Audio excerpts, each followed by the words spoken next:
Hi friends, എൻ്റെ ചാനലിലെ പുതിയ വീഡിയോയിലേക്ക് ഏവർക്കും സ്വാഗതം. നമ്മൾ ഇന്നെടുക്കുന്ന ടോപ്പിക് യൂറോപ്യൻ യൂണിയനാണ്.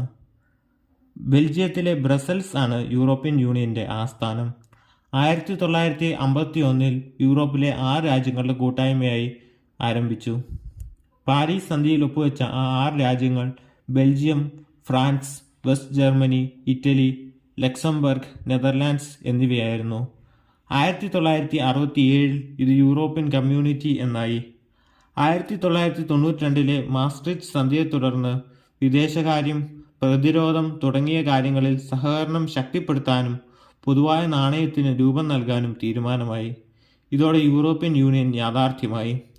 1995 ആയപ്പോഴേക്കും അംഗരാജ്യങ്ങളുടെ എണ്ണം 15ആയി. 1999 യൂറോ എന്ന പേരിൽ പൊതുവായ ഒരു കറൻസി അവതരിപ്പിക്കുകയും 2002 മുതൽ അവ 12 യൂറോപ്യൻ യൂണിയൻ രാജ്യങ്ങൾ വിനിമയത്തിനായി ഉപയോഗിച്ചു തുടങ്ങുകയും ചെയ്തു. ഇപ്പോൾ 16 രാജ്യങ്ങൾ ഉപയോഗിക്കുന്നു. ഇപ്പോൾ യൂറോപ്യൻ യൂണിയനിലെ അംഗരാജ്യങ്ങളുടെ എണ്ണം 27 ആണ്. നേരത്തെ 28 ഉണ്ടായിരുന്നു. എന്നാൽ 2020 ഫെബ്രുവരി 1 ബ്രിട്ടൻ യൂറോപ്യൻ യൂണിയനിൽ നിന്ന് പുറത്തായി.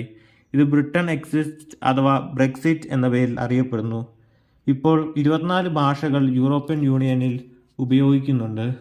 യൂറോപ്യൻ യൂണിയനിലെ അംഗരാജ്യങ്ങൾ ഓസ്ട്രിയ, ബെൽജിയം, ബൾഗേറിയ, സൈപ്രസ്, ചെക്ക് Republic, Denmark, Estonia, Finland, France, Germany, Greece, Hungary, Ireland, Italy, Latvia, Lithuania, Luxembourg, Malta, Netherlands, Poland, Portugal, Romania, Slovakia, Slovenia, Spain, Sweden എന്നിവയാണ്.